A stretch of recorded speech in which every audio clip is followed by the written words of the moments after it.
Hello and welcome to Slice of Desperation, a Star Wars adventure. My name is Matt in a Hat, and today I have with me Chris. Unfortunately, Chris has been unable to start her webcam as we have some technical issues, but that's okay.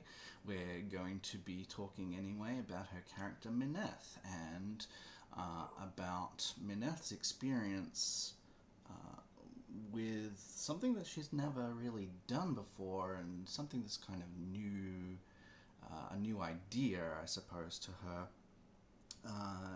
Our background to today's adventure is that we have just rescued Peref Nico, who is an Autolan trader who has basically, as a reward, let us pick some tech from his quite extensive stores. And in addition, he's shown Mineth a message that comes from. He's not sure exactly who these people are, but ruffians in any case, and they seem to have Mineth's parents held at ransom. And they've been releasing these hollow recordings of them bound and gagged and things like that, and demanding money for them and things like that. And this isn't just Mineth's parents either. These recordings have captured two to five people at a time, and it just so happens that the one that Peref found or showed to you was the one with Mineth's parents in it. And so she's seen them not in a good state, not in a safe state. And we've decided, well, we need to go and rescue them. However, every time that we've used a gate to get from one system to another, which is what we need to do to get to Mineth's parents, every time we've done that, we've had strange visions, we've been hearing voices in our heads, we've been feeling massive headaches, the whole crew has been affected by anger or different emotions that are just overwhelming to them, and just sort of trying to figure out why, what's making us have these strange things, what's behind all of this. And the crew have been doing some research, and they've got a couple of different methods to put us in a state of heightened awareness, or a state of sleep with heightened awareness, should I say.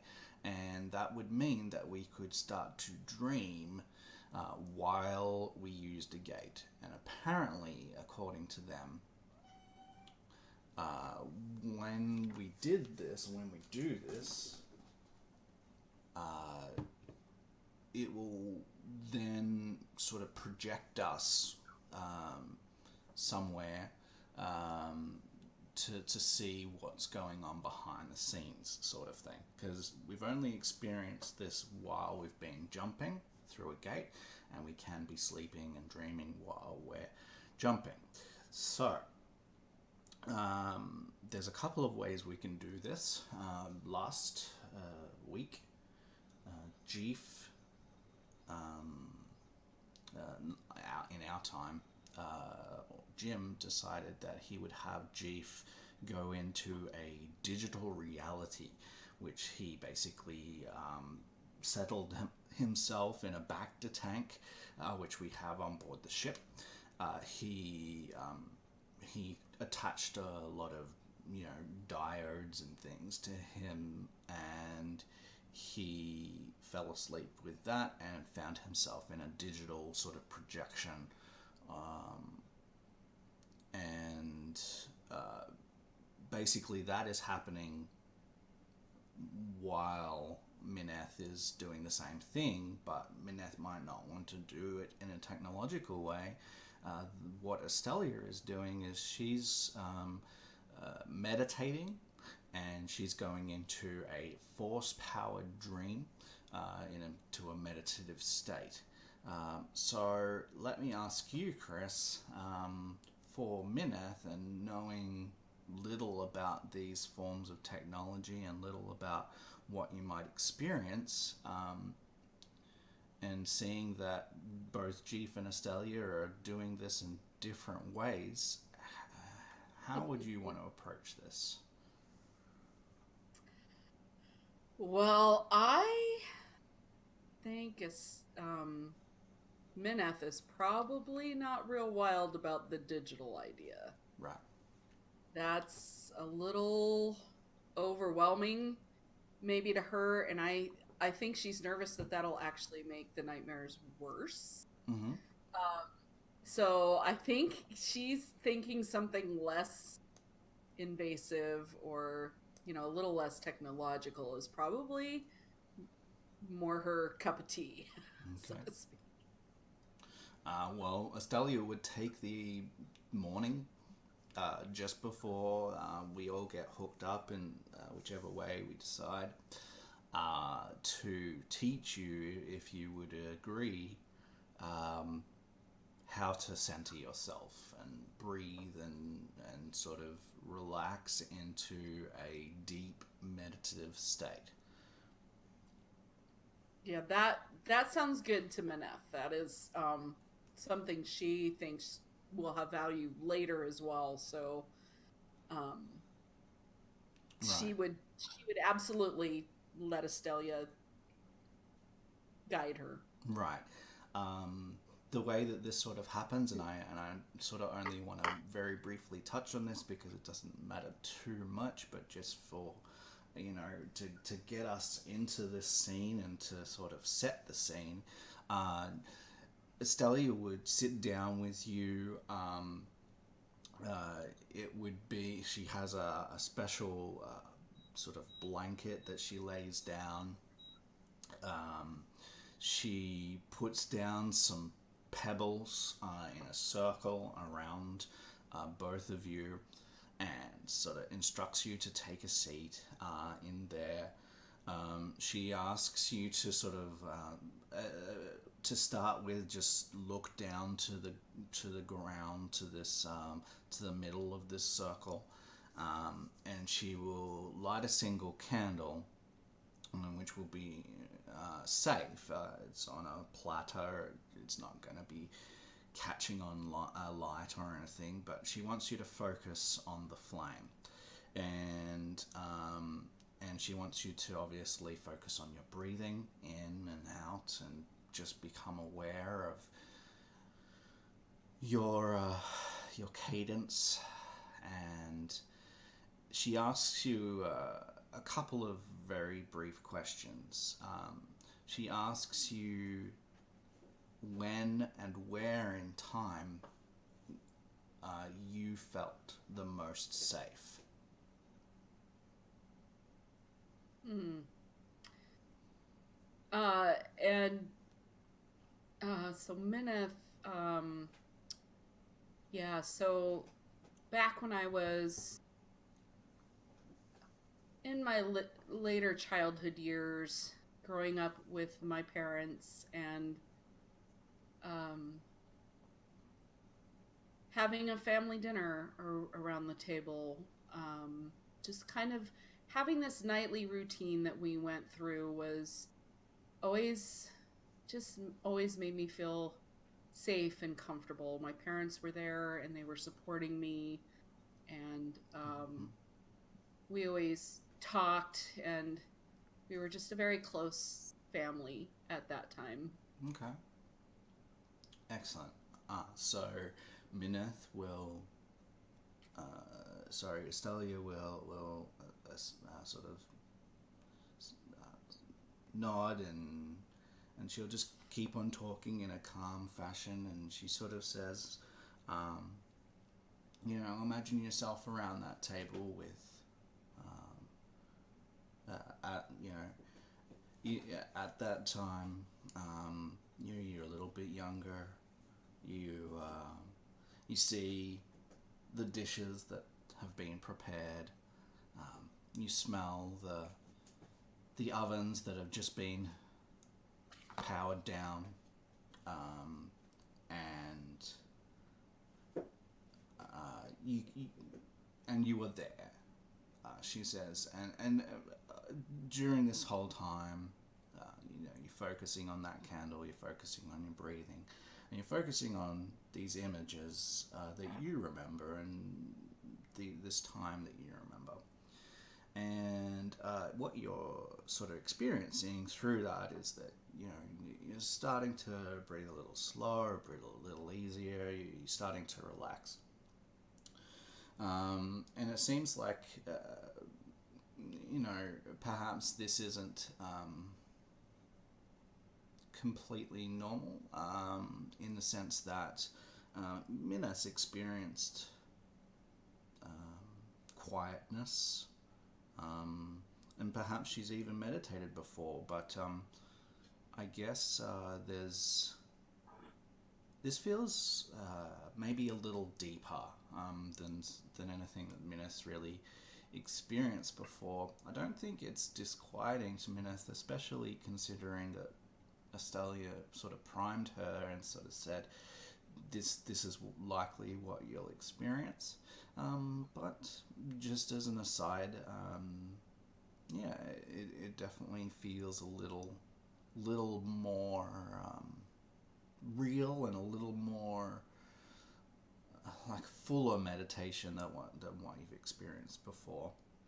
And as you let yourself experience that, you'll feel the ship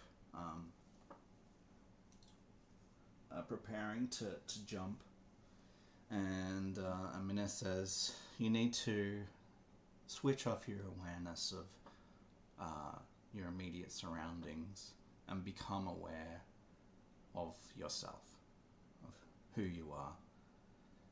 And I'm going to start talking now, and we're going to meditate together. Focus on your breathing. Take a deep breath. And as long as Mineth allows it, she will fall into a sleep. If you resist it, that's fine, but you won't get the experience that we're sort of playing towards today. She'd absolutely given to it. The candlelight's been very relaxing and somehow comforting, and she's, in spite of her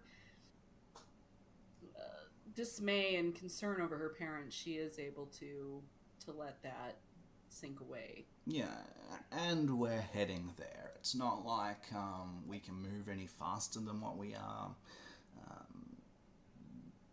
So, doing this isn't sort of taking up more time. It's right. Just part of... We would have to sit back and wait and travel anyway, so we may as well do something that maybe gives us some answers. And right. So, given a couple of minutes, you do fall into a sleep. And when you open your eyes, you are somewhere else. And because, again, Estalia's kind of primed you as to what might happen, you know that you are in a dream. You are aware of it. You are aware that this is not reality, in the sense that... you know that your body is safe on the ship. You know that you're surrounded by friends, but what you're seeing is a dream reality, which in itself has an essence of reality, but your physical body isn't there. Does that make sense to you? Yeah. Completely. Okay. Sorry while I mess around here. And so you sort of wake up, for want of a better word. You come to awareness. and I've shifted our roll 20 here, so you should be able to see. You may need to zoom out or scroll down to see your character token, and basically what you're looking at seems to be some sort of temple. There is, you're standing on a carpet that sort of travels northward into this large columned area, and it just feels very peaceful. There are braziers either side of the small room that you're in, and there's a small staircase leading up into this next open area, and you can see that there are more braziers and more pillars leading up into this room, which is incredibly large. Sort of down the passage or down the pathway of this carpet, you can sort of see further down that there are walls, sort of. They're kind of like half walls, really, that make themselves into this hexagonal kind of area, which is about sort of 50 feet wide at its longest thing. But there are also figures lining this pathway a bit further down. They're not close to you right now, but if you were to walk down the carpet, you would essentially need to walk past those figures. From where you are now, all that you can see of them is sort of black robes, and you can see skin, but you can't see any faces, and sort of all around them, sort of coming from the cloak that is covering their features, is this dark black inky shadow that you can sort of see from here. Obviously you're not close enough to get more details than that, but you can, even from here, see that shadow. You can see further down as well that there are these sort of 15-foot boxes, and on them are some technology, and they seem to be shining a hologram onto the back wall of this hexagon, and you can sort of see that there's something on that hologram that you can't make out from where you are. Okay. There are different ways that you can approach this big room as well. You can see that there are a couple of sort of entrances left and right that lead to different rooms. But this is the area you're in. It does seem to be some sort of temple with these braziers and pillars and these points of interest. So it's over to you, Mineth, and to see how you want to explore this, where you want to go, how you want to go about it. So over to you. All right. Well, I start with walking up the middle and stopping, or at least slowing, when I start to get into a good view, a better view of the first of the figures, that I can kind of look them over. Right. So they're not looking at you right now. They seem to be looking sort of up into the middle of the area, of this hexagonal area. You can see that the middle of that area goes into kind of a relief, in a sense that the bottom layer is so there's a couple of stairs leading down into sort of like a little well where that carpet finishes. It's only about a foot deeper than everything else. So a little let's actually call it a little ramp that sort of leads down into that little well. And on either side of that, there's the braziers, and past the braziers are those computers that are projecting the hologram. However, you're more interested in the figures that you see. So you see the backs of them. Again, you are seeing skin. The robes that they are wearing conceal most of their body, but there is a little bit of a flash of arm and a little bit of a flash of leg. The one on the left will be a male figure, and the one on the right will be a female figure. They look athletic. They look solid. You can see them breathing, but they're not looking at you. But again, this inky dark shadow seems to be sort of coming from the face area and seems to be hanging around them, and that sort of coalesces almost in rhythm with their breathing. I kind of follow what appears to be their line of sight to that center area and kind of observe that, and kind of look up at the wall to see what's being projected. Okay. Yeah. So you are. I'm just going to zoom out very slightly for myself here. 5, 10, 15, 20, 25. If I just grab a. Where's my ruler?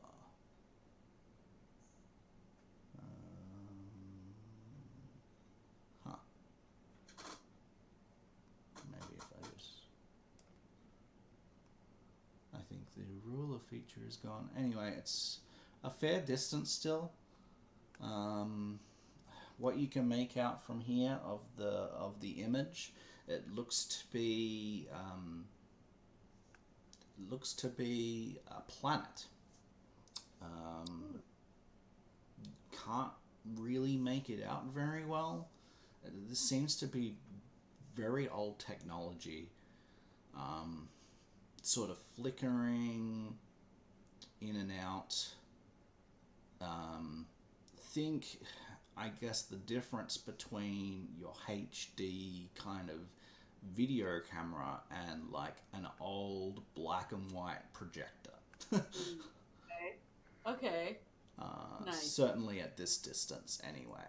And something that you're noticing while you're here in this dream is that things that are far away in your vision are much less defined than they would be in reality.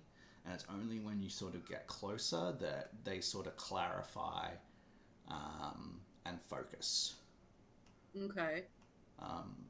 So, I mean, that's sort of a new phenomenon for you, perhaps, but it's not disquieting in itself. It's just something that you're noticing. So you think you would have to, again, get closer again to, have that focus in. But from what you can see right now, you can see that it is some sort of planet.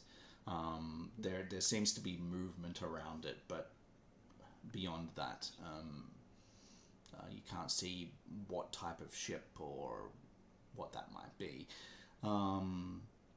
But these figures seem to be sort of looking toward that relief in the middle. Seems to be an area of focus to them. The other figures further down are sort of also looking at that area. So you will actually see these ones at the end.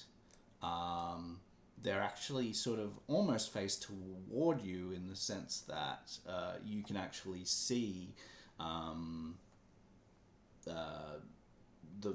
robe come over their facial features, You can't see their facial features as they're wreathed in shadow, but you're not seeing their backs. Right. Okay. So I'll continue to wander forward, just kind of Okay. moving along. But I won't go all the way into that space until I've had a chance to kind of stop and observe again and see Mm-hmm. what they might be looking at and assess them again to make sure that, yeah, I feel like Estelia wouldn't set me up for something that was likely to be combative or uncomfortable, but I'm still hesitant. Mm-hmm. So Yeah, for sure. I'll And kind of, check them out. yeah, yeah. As you're moving past, um, you do notice that they do have um, hilts attached to black belts that come around their waists. It's not really something that you noticed because their backs were to you and their cloaks were covering that. But as you move past,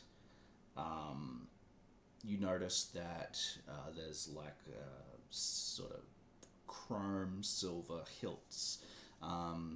If Mineth's ever seen a lightsaber, she would recognize that these are lightsaber hilts Okay. as she was moving past.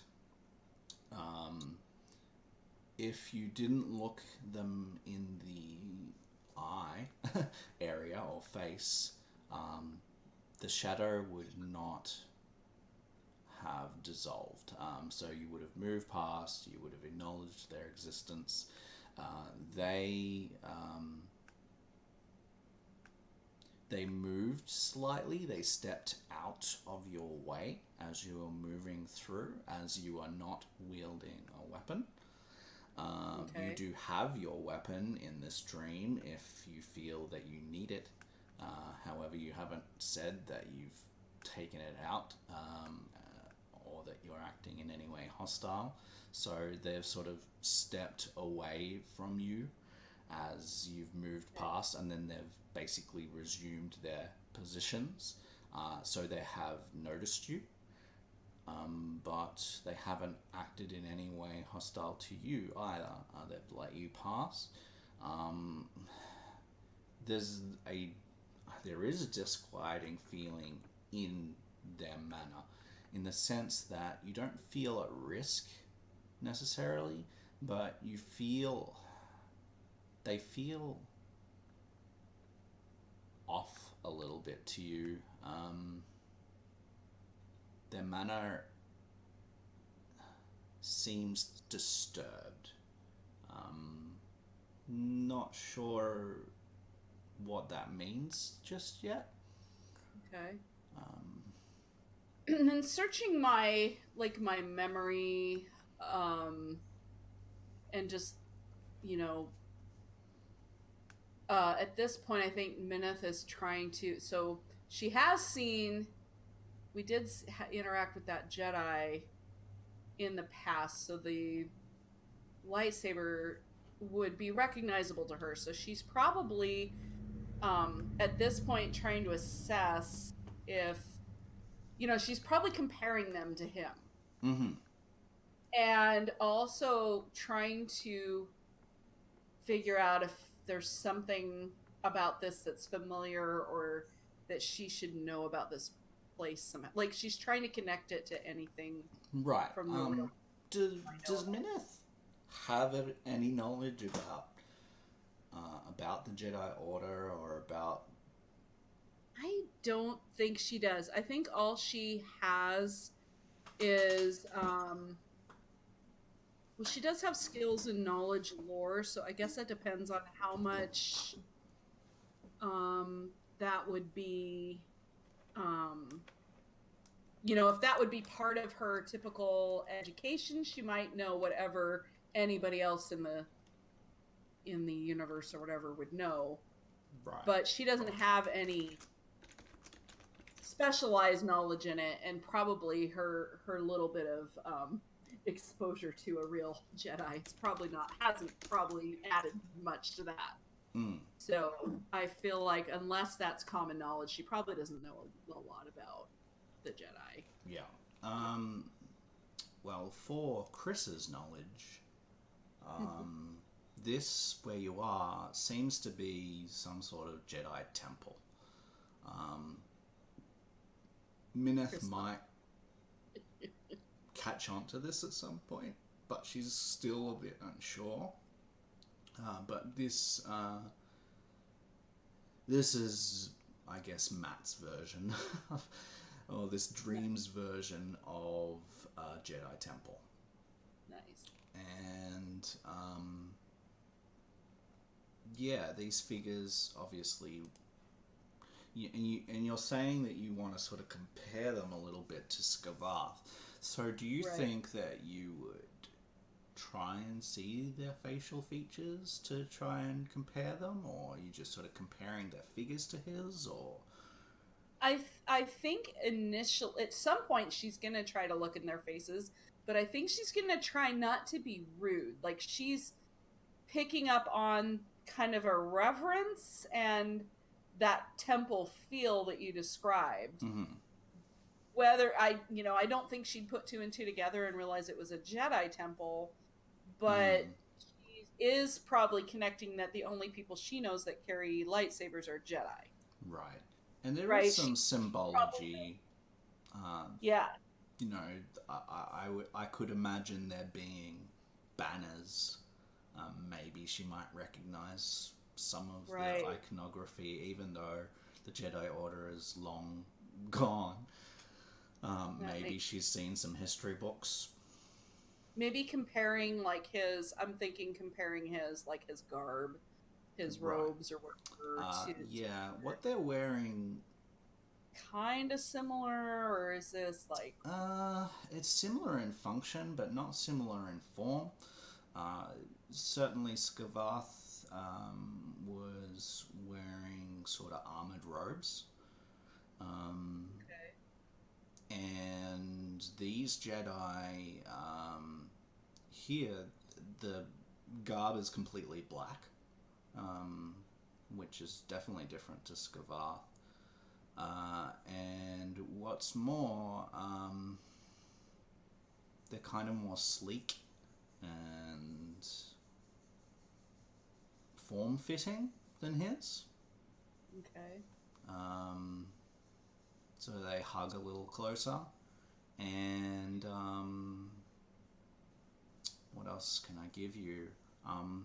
Mineth's seen various fashions in her time, and these do not look like recent clothes or a recent cut.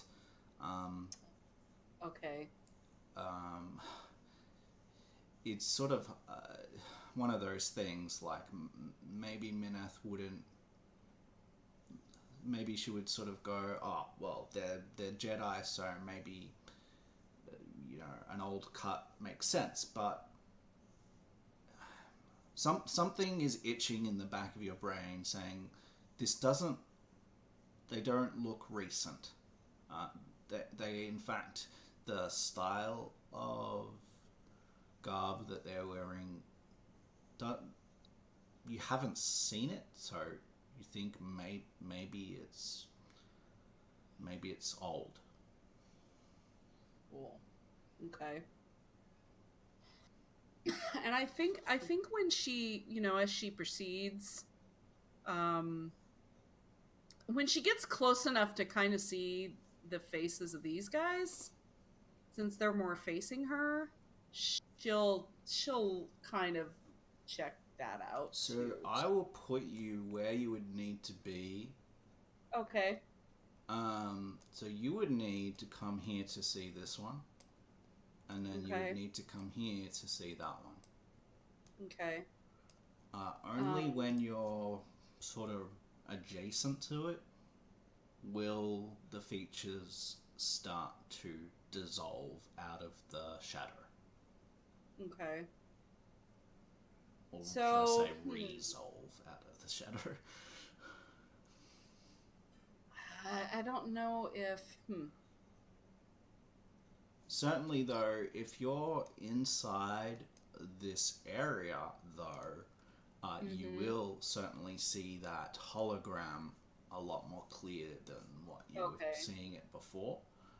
So I guess she'd start with getting close enough to see the hologram then. That Okay. would Yeah. So be yeah, let's put you here then. Um, yeah. So you're within about 20 feet of it, and now you can sort of, and it's quite large. You know, it's kind of like um, a whole half wall, um, and um, what you see is this planet. Um, you see ships flying, and now that you're closer, the image has increased in definition and is now in color, which it wasn't before. okay. Um, so the planet that you're looking at, it looks like a planet. It looks very green, with little dabs of blue, and but coming from it and all around it is this shadow that seems to be very, very similar to the shadow that's coming off these figures. And there are ships flying to and fro across your vision. And these ships are not like any ships you've ever seen in your life. These ships seem to be biological. They are basically giant rib cages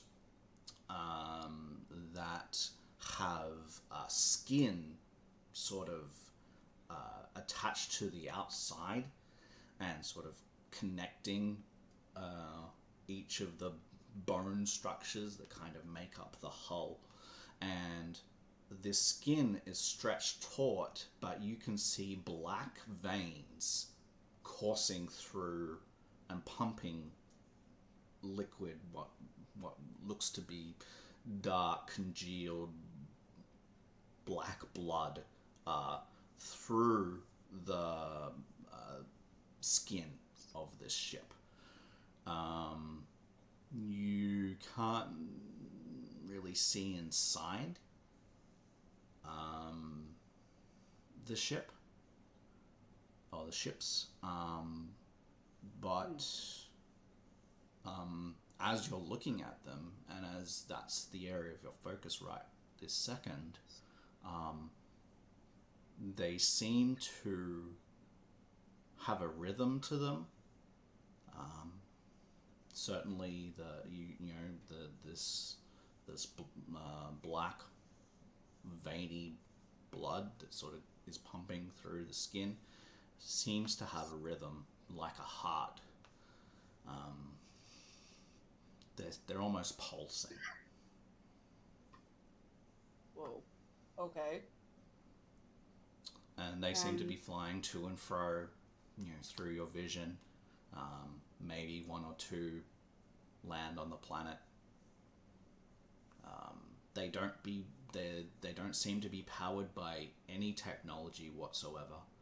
In fact, nothing in your vision shows you any sign of technology whatsoever. There's no space station, there's no satellites, there's just this planet and these biological ships that are flying around. There seems to be a fair few of them. Wow. So I look to this figure to the left of me. Sure. And I ask it, like, where is that? What are we watching?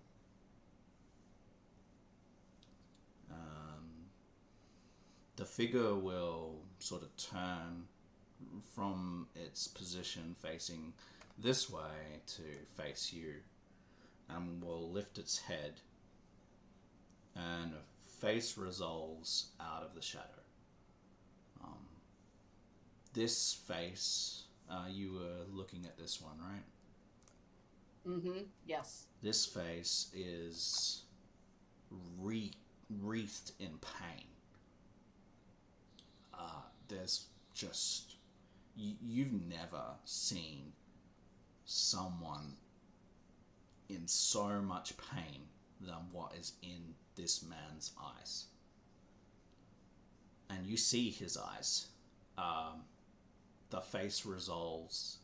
It is a stark, clear face. It is an aged commander that you're looking at. He's clearly seen years of battle, but his whole face is wreathed in pain, and this does not seem normal for such a war-torn soldier.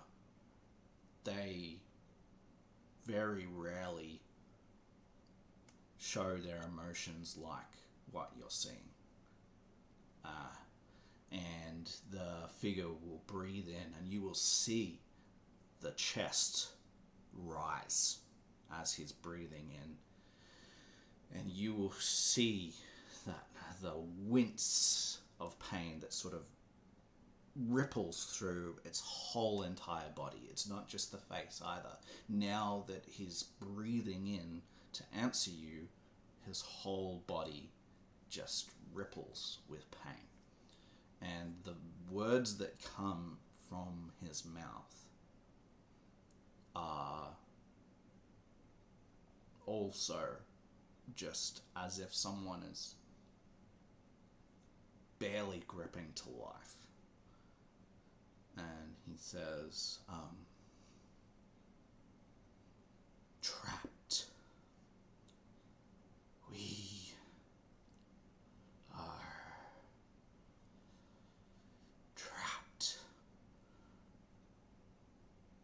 They have us. And by they, the hand will come out.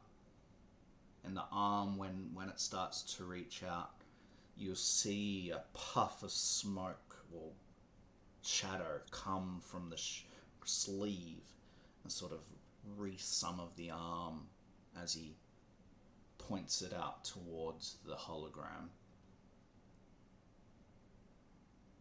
They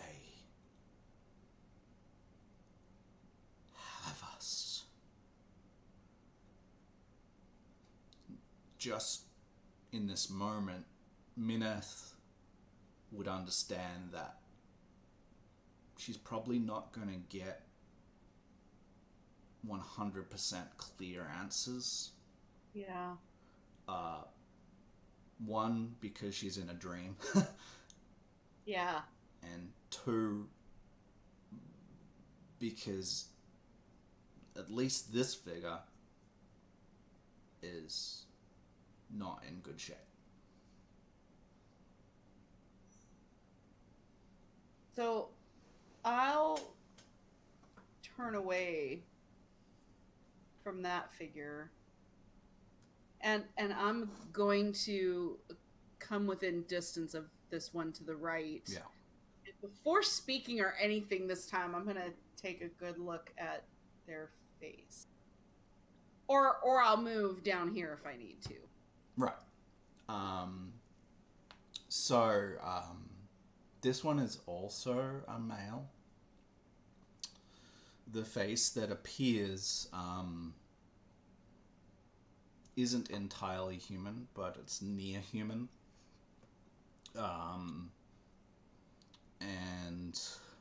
But has some bone structures that sort of protrude from the cheeks. And this, when you see his eyes, you almost jump back because there is anger in this man's face. Pure, unadulterated rage.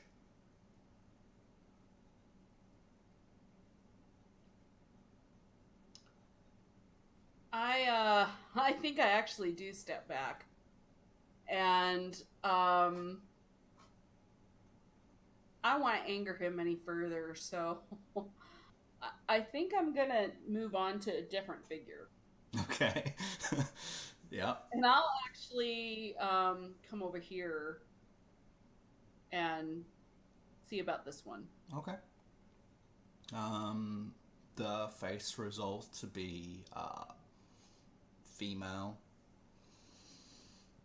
Not sure what species again, but um, this woman, um, she's, you can see, muscular, agile, in the way that she's moving, but this figure is sad. Um, you've seen a figure in pain, you've seen one just in pure rage. Looking into her face, you don't think you've seen despair as keen as what is coming from her. Um, the the loss in her eyes is palpable, and she says, "So many gone, but not gone."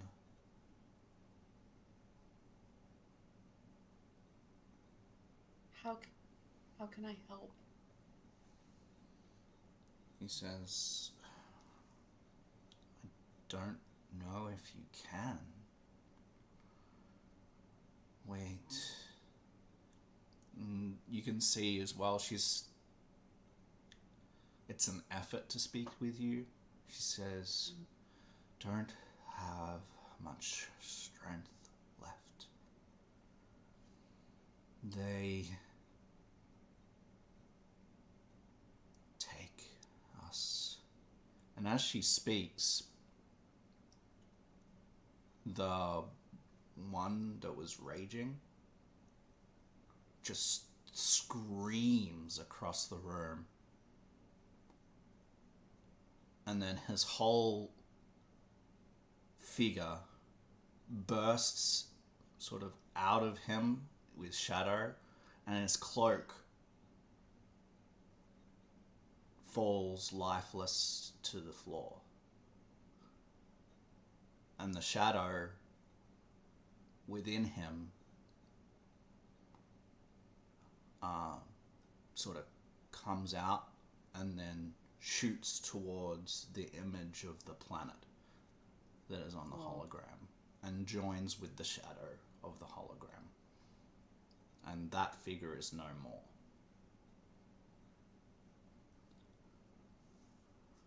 Hold on if you can. We're coming. She says,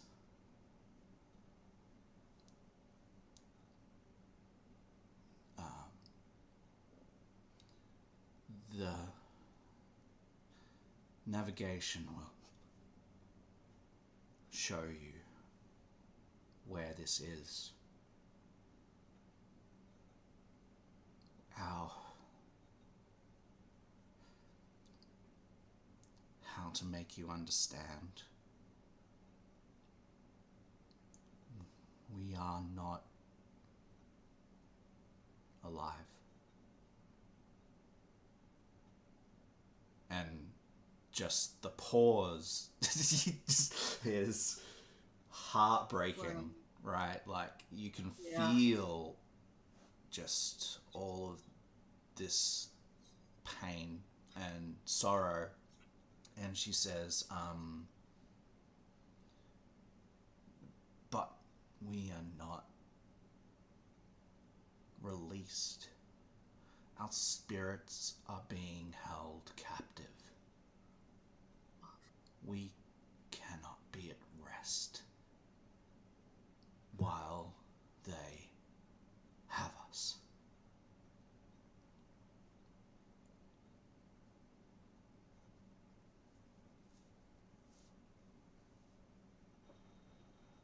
Look closer. And she points at the planet that is up on the screen. And I do. I'll turn and I'll look. The screen is interactive. Okay. So you can zoom in and what's not. Let me ask you, like, what are you going to look at first and how closely? I think I would try. I think the first thing would be that I would try to figure out where that shadow went when it went into that image. It sort of just like joined. try to follow its path, you know? Okay. It sort of took the path of least resistance, the quickest path from where it was into the picture. Okay. So I guess at where that point is, I would start to zoom in there. Okay. So zooming into where all of this shadow is coming from, it's just one of the areas. You can sort of now see that shadow is starting to, well, it's not even starting to, it's coming from various locations, but you're just zooming into one. The shadow doesn't seem to be coming from the planet, but it seems to be around the planet. It's like it's being pulled in.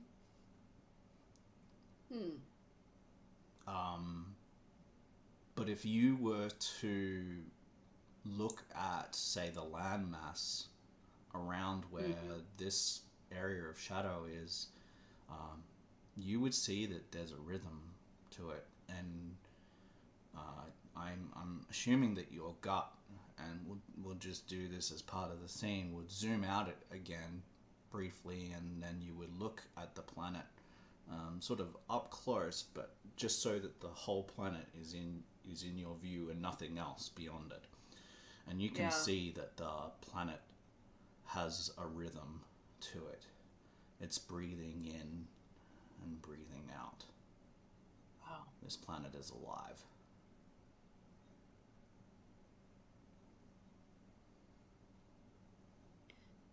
And have I heard of a planet of this nature in the galaxy? Does this?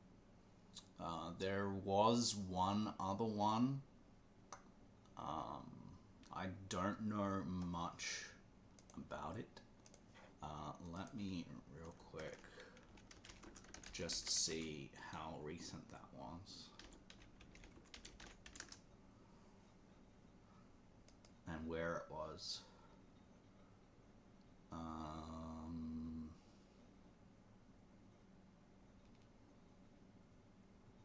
Right.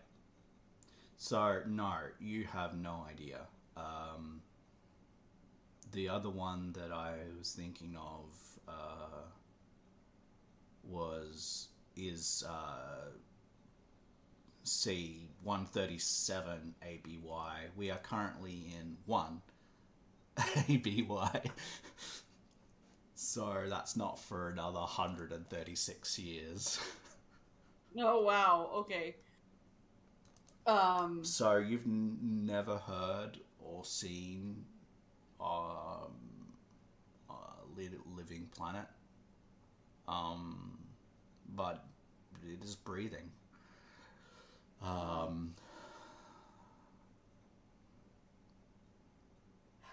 So, seeing that, I guess if there's anything that catches my eye about the planet itself as seeming like a source for that, rhythm, or that, maybe I guess I would zoom in on that. Like, Right. So what you're looking at is a forest planet um, that just once you've zoomed out has a rhythm to it that breathes in and out. Um, it zooming in to it is kind of like walking up really close to a human and expecting to see their yeah, internal workings. Uh, right. Everything is More. underneath the soil, and you're not you're not able to do that. So I guess I will look around for like a city, a settlement, um, There doesn't or seem maybe to be look at one of those ships even. right. There doesn't seem to be any life residing on this planet, but the ships are flying close, and where they fly close, um, you can see that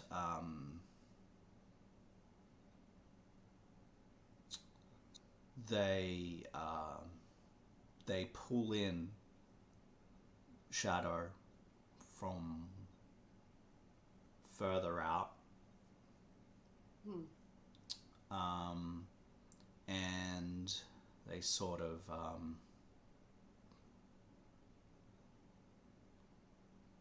uh, there's sort of there's an area. Let's just say this in the time that you're here, um, that looks barren, right? There's like a and maybe because you sort of tried to see underneath the the layers of this planet. Maybe this sort of is like a rocky area, and one of the ships sort of flies over this area, and you can see like this trail of looks like seed coming from it Hmm. that sort of spreads almost like one of our cedars. And then following that, there'll be one spraying liquid. And as you're Whoa. watching, life will spring from the barrenness. Whoa. Okay. You don't think you're watching in real time.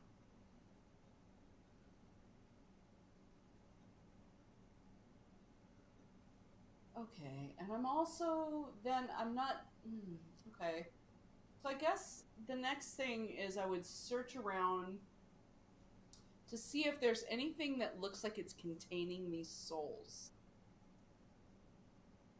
Because they're Uh, saying right. that their souls can't. So like, The planet is yeah, containing their souls. is it? Okay. Wow, that's In fact, I consider Mineth to be somewhat insightful. The life of the planet is their souls. so the planet couldn't exist without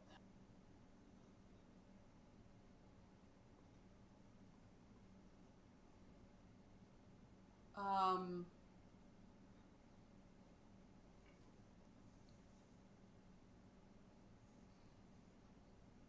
So I think Mineth would kind of contemplate on that for a minute, like I mean, yeah, this can't exist without it. So what is this really? She's trying to puzzle out, is this really a planet, or is this trying to tell me something right, right, because it's a else? dream, right? Right. So, would you say that out aloud? Yeah, actually, I think she would. Yes. Uh, the it will zoom out when you say that, right? So you're looking Okay. at this planet, and then it starts to zoom out and out and out. Um, the the area that it's showing is V12 on the grand grid of Star Wars, which is wild space. Um, Wild space is widely unexplored. There are a couple of planets that have been found in wild space, but the majority of it we just don't know. However, when it zooms out, you can see more systems in the very next sector. Now, that's a long way, right? We're talking galaxies away, many Yeah. galaxies away. So, if one galaxy was connected with another one, you're looking at maybe 10 connected galaxies in distance away. But um, in the grand scheme of Star Wars, that's close, right? Sure. Yeah. And there are other planets that you see, and it zooms in over there, and we're going to be zooming into U12, and you see life, and you see hyperlanes in U12. Wow. That is inhabited space. And while Mineth maybe never has been up there, you've seen the maps that we've recently been looking at when we've been talking about where we might go and what we might do. And the area that you're looking at is actually one of the areas that Mineth has recently been looking at. And the reason why she's recently been looking at it, and this probably isn't clear enough to show you, let me see if I can find. I don't know. So this is the area, right? This whole sheet is our campaign area, right? I can't see anything. Because you're not looking at this. Maybe I should. If I put on my camera, Did I just? if I hang on, I don't know how to do this. We have to both have them on, right? So. Yeah, but if I put on my camera, I have to close OBS for you. So, right. So what we'll do is I will just draw. If you scroll right down to the bottom of this page, I'm just gonna quickly draw something here for you. So this will be like not Sure. not to scale. Right. So if I do T14,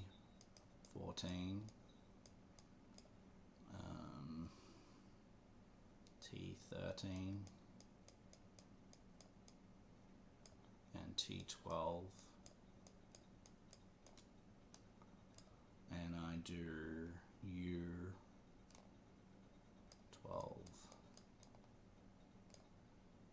U13, U14, and then I do V12.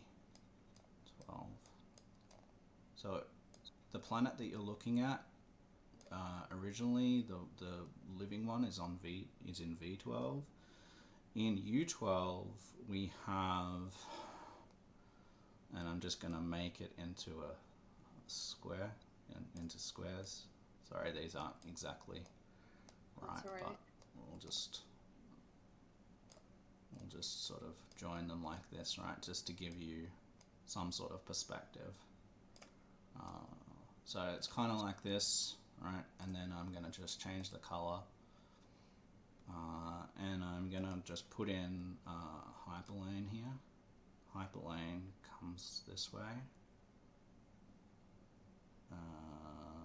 goes down,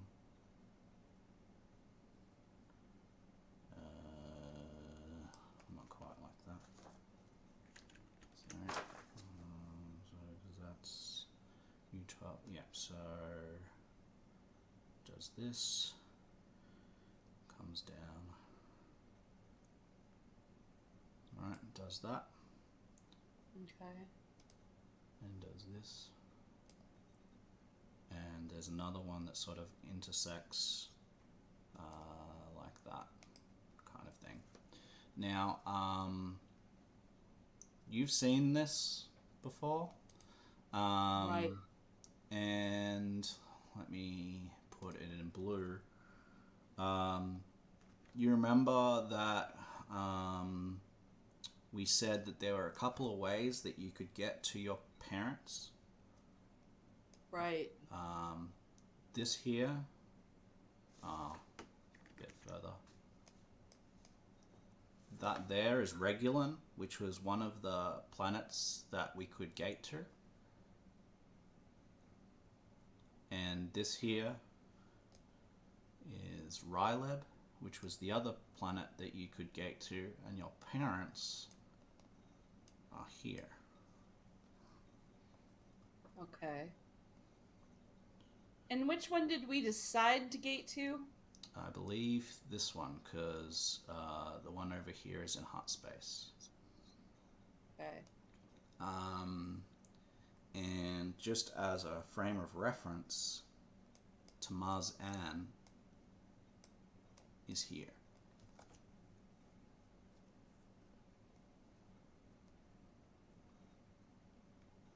Hmm. Right. Which is where we left, right? Mm-hmm. Yeah. So that's where the ships, the spearheads, had been stolen from. So with that, Huh. Okay. you know that V12 really isn't that far away.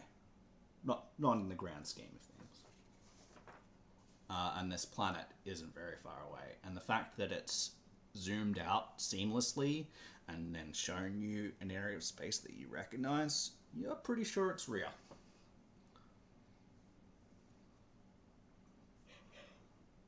Okay. That fits.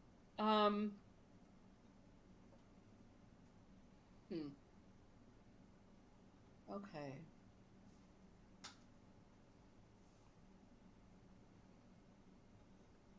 So, I don't know.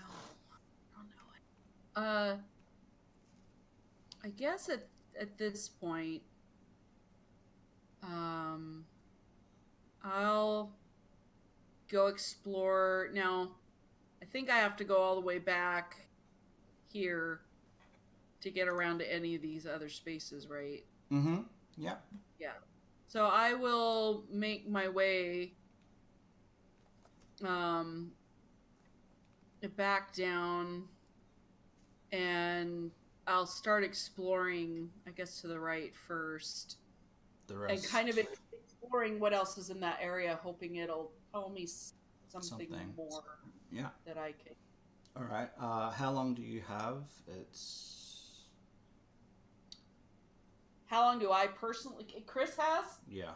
I could do maybe another 30 minutes. Okay. And then I probably need to. Yeah. Yeah. Yeah. We need to be time sensitive. All right.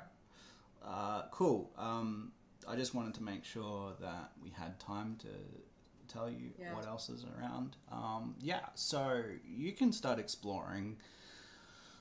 These rooms are mostly storage. There's, just paraphernalia, all sorts of crates and barrels and stuff lying around on tables. There are these figures that seem to move these items from one location on the floor to another location on the floor almost robotically.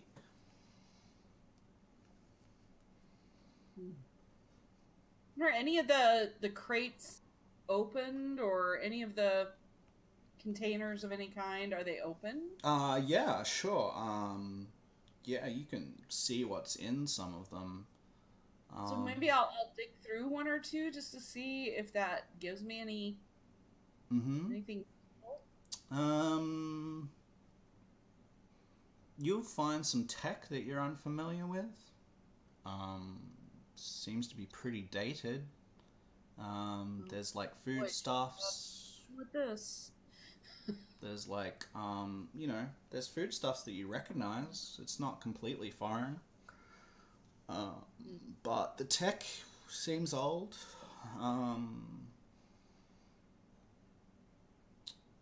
What else can I give you? There'd probably be changes of clothing and stuff in here, and all of them seem to be old cuts. Everything that you're looking at would just keep telling you that you're not looking at the present. Yeah, okay. Anything that gives me any actual date clues, like a label with a year on it, or Um, I don't know, something that might I a mean, model number, even that I might remember that I can tell Jeef about. Like yeah. maybe it'll speak to him. All right. Yeah, sure. Do you want to make me a perception check, I suppose? Okay. Excuse me. And let's see, perception. Are you setting anything? Am I Are you setting setting anything? that? It's not that old, so I'm gonna give it average with a setback because while it's not that old, it's probably not something that Mineth really knows Yeah. about. Perfect. Yeah. So yeah, I guess what I meant to ask is, are you gonna set that stuff yourself, or do I need to set it? No. You'll need to. Okay. So average difficulty and a setback. Yeah. Okay. And here's my perception. Oh yeah. So, yeah. So you will see you'll see some dates, and what they coincide to is about 20 years ago. So it's not Okay. essentially all that long, but let me tell you, in that amount of time, the the the face of Star Wars changed significantly in those 20 years. All of the governmental overhaul and everything is in the last 20 years. So the fact that these are all old cuts of clothing doesn't come as a shock to you. Okay. That year, 19 BBY, seems familiar to you. You're not His sure PR right now without a check why. Okay. You've got law though, right? Yes, I So have. let's make a law check. Um, Okay. it'll be the same difficulty, I think. Um, let's throw an extra setback in there because, So um, 2 setback? yeah. Ouch. Okay. Actually, let me see if I have. Uh, nope, not for lore. Okay. Go back here. And And which? just use whichever law you've got the best in. That's fine. So I've got a few. Um, but Outer Rims. Okay. Well, okay.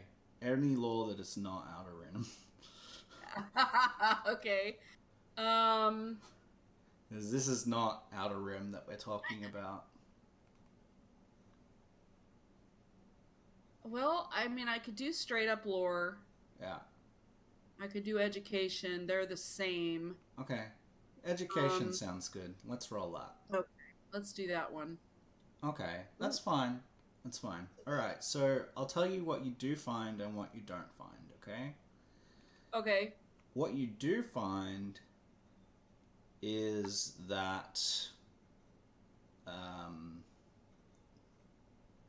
in that year, the previous Jedi Order was basically hunted down and destroyed.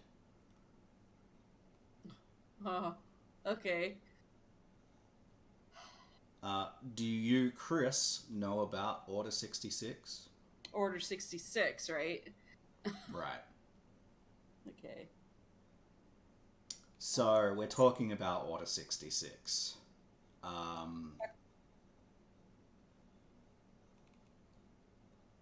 And what we know about Order 66 is that it was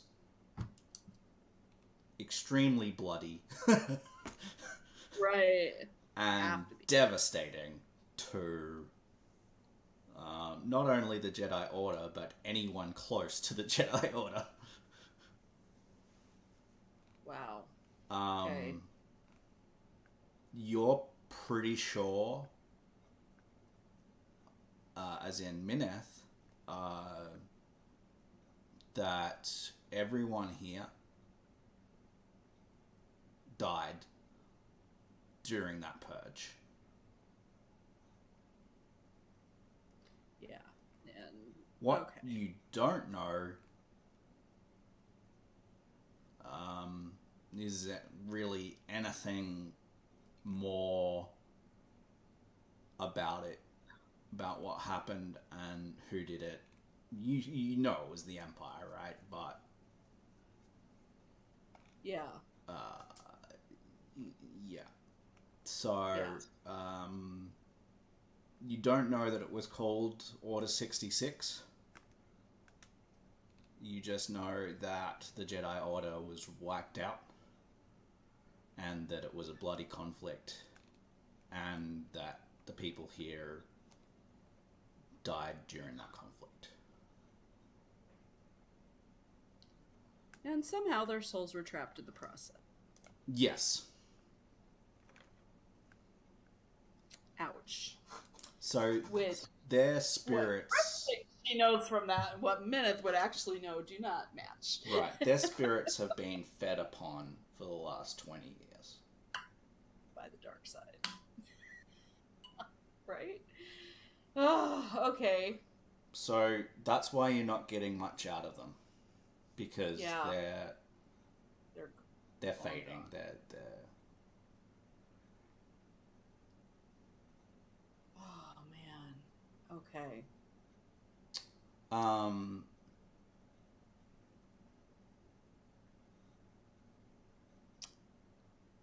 Now, what I haven't told you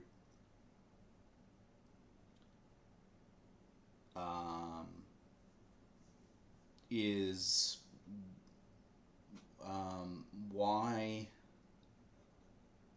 this is connected, or how this is connected to your gate travel. Right? Like, I've told Right. you what you've seen.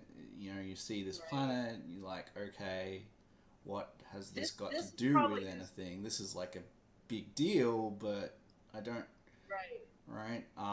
This is probably the source of our discomfort and nightmares and Right. such. That the gates. So, um, given you don't really have uh, that much technical expertise, you can look at these computers that are projecting the hologram, if you like. They would give you some clues Okay.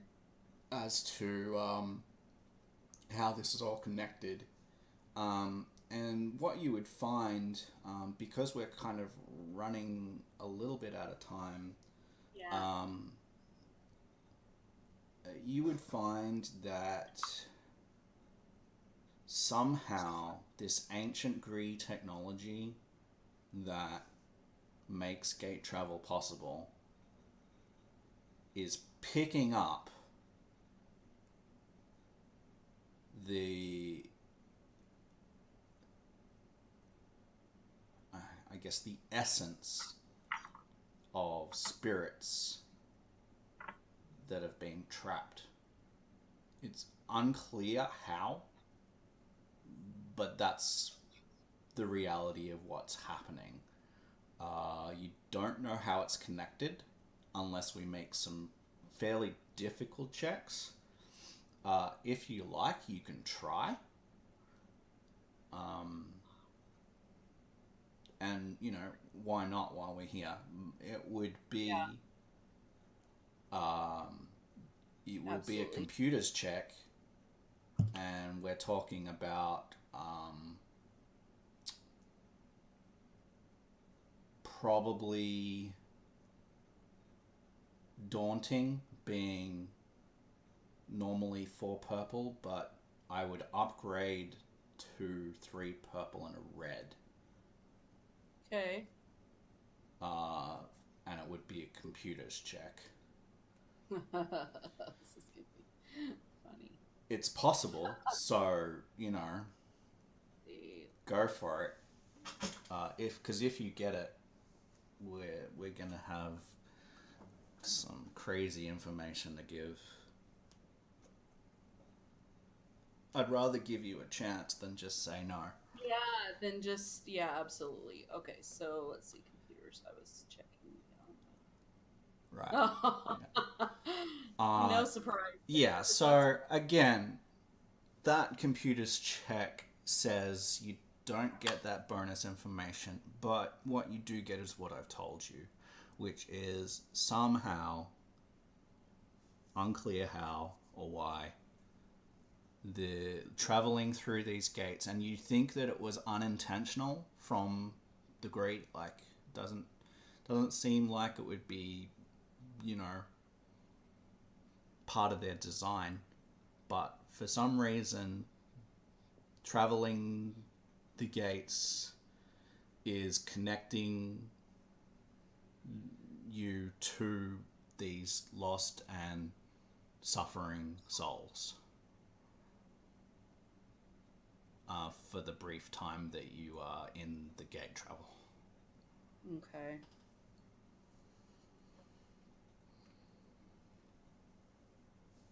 Wow. Okay. Um, so what? How is Mineth making sense of everything that she's seeing and learning, being that this is what it is, right? Like, I'm interested to hear uh, what's going through Mineth's head. Uh yeah, I think so I feel I feel she probably is processing it like you do when you when you hear about something from history in the real world, that you didn't personally experience or really study. Mm-hmm. And, so she's making a few connections you know, because there's some degree of common knowledge about this stuff, but I think she feels a little bit of frustration at the fact that she knows there's something more that she could potentially have known, but that she doesn't. It's like that feeling when you should really know what was behind Watergate because you grew up during it, but you didn't. You were too young to really pay attention. It didn't make sense, and so I think she's kind of going through that little bit of like, darn it, I wish I didn't study that. I don't know enough about this. I know it's somehow connected to the Jedi, and I guess whatever little she'd know of the Force, which is probably next to nothing. Right, you've Um, only really seen it a little bit in Astalia yeah, and via Skavath, really. Astalia hasn't used force powers to speak of, but the way she fights is different. Um, yeah, and Skavath certainly showed you his force powers when he right. force So held it's us. kind of like hearing somebody speak a foreign language but having no clue like what language it is or Mm, how it communicates. And so I think she's feeling a little frustrated, but at the same time she's like, I know that um I'm just gonna try to remember this. And so I think she's trying to like almost meditate within the meditation right. to try to like store these things away so that she can um make sense of it to pass it on to those who probably know more. And she's certainly thinking, for one thing, of Estelia at this point, because she did say it was a force technique that she was going to use to help her with this bit on the travel. And Well, if you like, with our last 10 minutes or so, uh, mm, you I could lost you. you could tune in to Estalia's dream. Oh, that's a good idea. Um, would Minna think to do that? Yeah, she probably. Yeah, so I You're think, both in this circle. She's taught yeah, you how to do this. so yeah, so I think that's a great idea. I think she would do that. I think she'd, All right. yeah, Well, make me a discipline check then. uh, Um, it will be average with a setback because you've never been in one of these before. But it, Estelia's here, so you'll get a boost from her. okay, nice. Actually, and I think discipline. No, all my stuff's in something else. Keep thinking, surely I have a talent I can use here. All right, so discipline is right here. Not one of my strong things. Oh well, that'll work. Oh, there we go. But I succeeded, so that's good. Yeah, you tune in to Estelia's dream, um, which slightly, where are you at the moment? You're over there. It'll pull you back, into the center here. Um, uh, Okay. so it's a little Jarring. jarring. Estelia is on the floor,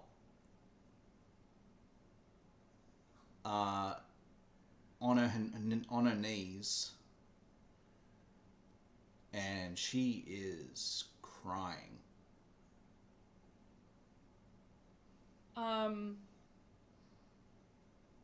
I ease up to her and put an arm around her.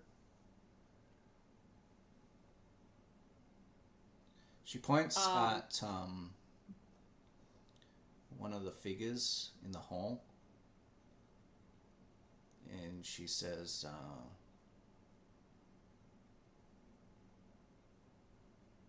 "That was my mother." oh, I'm so sorry. I'm so sorry. We're gonna we're gonna figure out how to fix this. She says, "My mother didn't die in the Jedi Purge." When did she die, sweetie?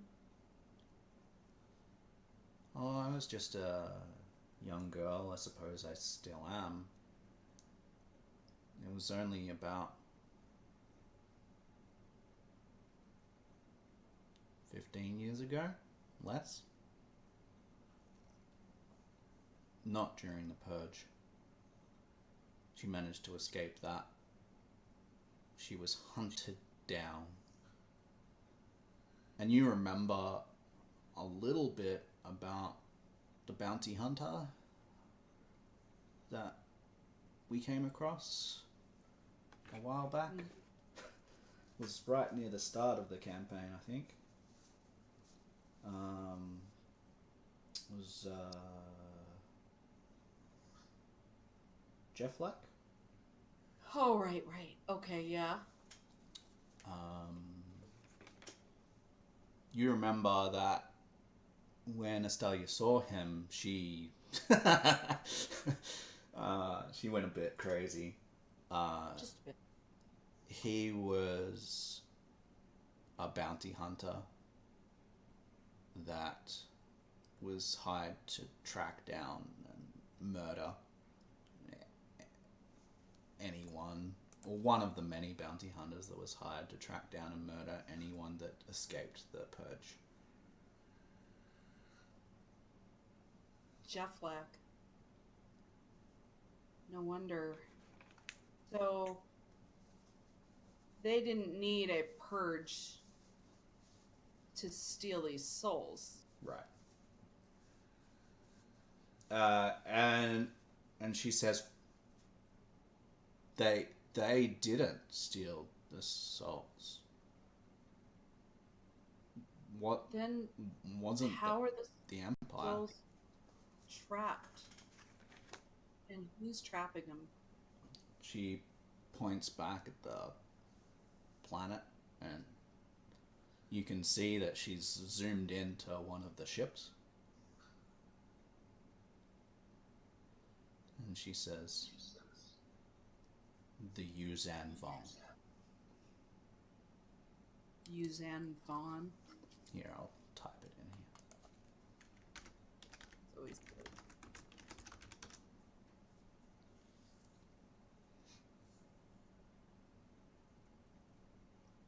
Those are the creatures flying those biological ships.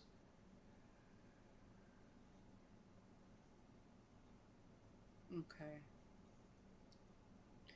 They are stealing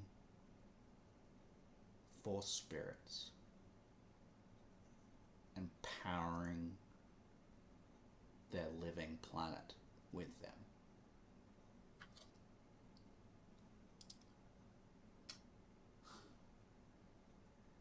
So we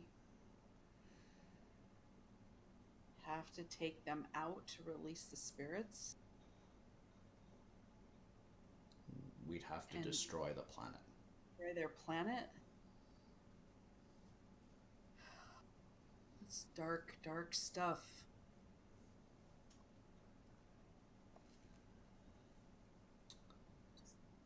And how I'd like to finish this session, you know, you can console her a little bit. She's upset, but she's okay. She looks up to you looks you in the eye and says, how do we kill a planet? And that's where I'd like to end.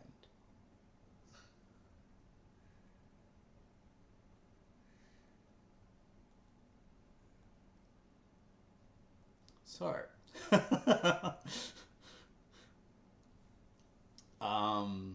thank you for coming and spending your time catching up on this knowledge.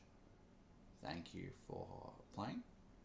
And we're gonna be back tomorrow to rescue Mineth's parents, and maybe our characters can come together and talk about that question a little bit more. You okay? Hang on, I've lost you. Why?